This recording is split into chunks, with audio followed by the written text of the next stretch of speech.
Voici les modules de batterie électrique qui équipent actuellement certains véhicules Renault. L'usine AESC Envision est en pleine évolution.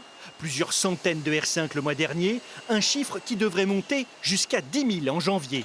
Car pour le moment, seules 3 lignes de production sur 6 sont opérationnelles. Ça prend bien sûr plus de temps pour finalement lancer une ligne ici que par rapport à ce qui se passe en Asie.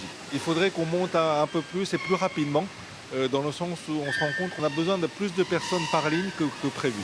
Le site est en plein recrutement. Un besoin de 350 salariés.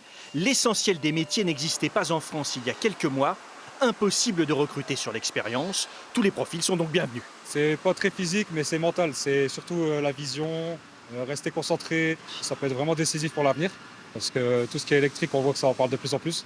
Donc c'est un métier avec beaucoup d'évolutions possibles.